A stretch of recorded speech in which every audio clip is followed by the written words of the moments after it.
Assalamualaikum warahmatullahi wabarakatuh. Perkenalkan, nama saya Saka Nurfatia dengan NPM 101212169 dari kelas C7 Manajemen. Tujuan saya membuat video ini untuk memenuhi tugas evaluasi tengah semester mata kuliah Pendidikan Agama. Di sini saya akan menjelaskan materi tentang Ma'rifatul Insan. Ma'rifatul Insan terbagi menjadi 5. Yang pertama ada Ta'rif Insan, yang kedua ada Hakikatul Insan, yang ketiga ada Takotul Insan, yang keempat ada Nafsul Insan, dan yang kelima ada Sifatul Insan. Ta'rif Insan atau pengenalan manusia. Manusia adalah salah satu makhluk hidup ciptaan Allah Subhanahu wa Ta'ala yang paling tinggi derajatnya. Dari manakah manusia berasal?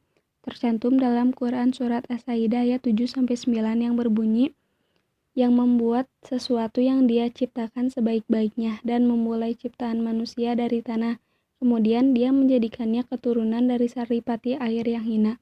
Kemudian Dia menyempurnakan dan meniupkan roh ta'annya ke dalamnya, dan Dia menjadikan bagi kamu pendengaran, penglihatan, dan hati, tetapi kamu sedikit sekali untuk bersyukur. Ada 3 hal yang penting dalam diri manusia, yaitu kolbu atau hati, aklu atau akal, dan jasad. Manusia diciptakan untuk ibadah dan menjadi khalifah. Oleh karena itu, Allah Subhanahu wa Ta'ala menyiapkan al-jazau atau balasan bagi setiap manusia. Ada balasan yang baik dan juga ada balasan yang buruk. Hakikatul insan atau hakikat manusia. Dalam konsepsi Islam, manusia merupakan salah satu hakikat yang mempunyai 2 dimensi, yaitu dimensi material atau jasad dan dimensi imaterial, ruh, jiwa, akal, dan sebagainya. Unsur jasad akan hancur dan kematian, sedangkan unsur jiwa akan tetap bangkit dan kembali pada hari kiamat.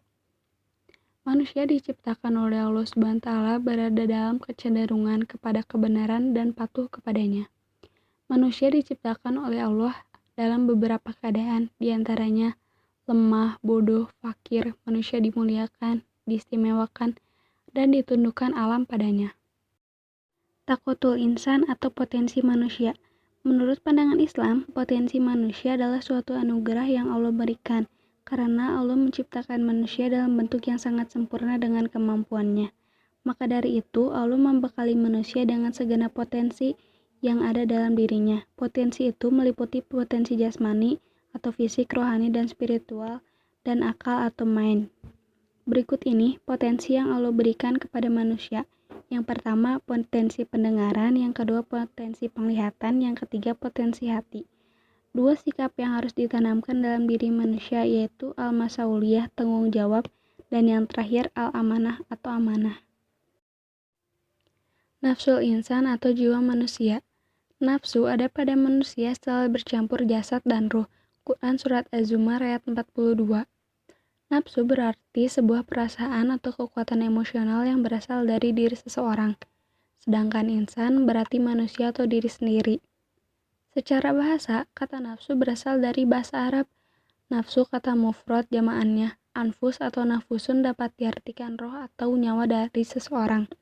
Darah atau niat. Orang dan kehendak atau keinginan cenderung hati yang kuat. Nafsu cenderung untuk jujur dan ruh cenderung untuk takwa. Jiwa manusia dapat dibedakan menjadi 3 keadaan, yaitu yang pertama ada ruh di atas hawa nafsu atau ruh lebih kuat daripada hawa nafsu. Yang kedua, ruh tarik-menarik dengan hawa nafsu. Yang ketiga, ruh di bawah pengaruh hawa nafsu. Dan yang terakhir ada sifatul insan atau sifat manusia. Jiwa manusia diberi 2 jalan, yaitu yang pertama jalan takwa. Menurut Ibnu Qayyim berkata, hakikat manusia dalam menaati Allah atas dasar iman dan ihtisyab, baik terhadap perkara yang diperintahkan ataupun perkara yang dilarang.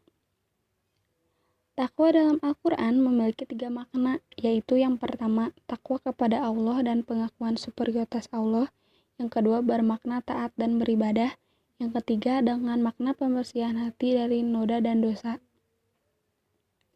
Syekh Yusuf Al-Qadarawi dalam bukunya As-Sabru fil Quran membagi sabar menjadi 6 macam, yaitu yang pertama, sabar menerima cobaan hidup, yang kedua, sabar dari keinginan hawa nafsu, yang ketiga, sabar dalam taat kepada Allah Subhanahu wa Ta'ala, yang keempat, sabar dalam berdakwah, yang kelima, sabar dalam perang, yang keenam, sabar dalam pergaulan. Yang kedua ada jalan fujur. Menurut KBBI, fujur memiliki arti dalam kelas nomina atau kata benda, sehingga fujur dapat menyatakan nama dari seseorang, tempat, atau semua benda yang dibendakan.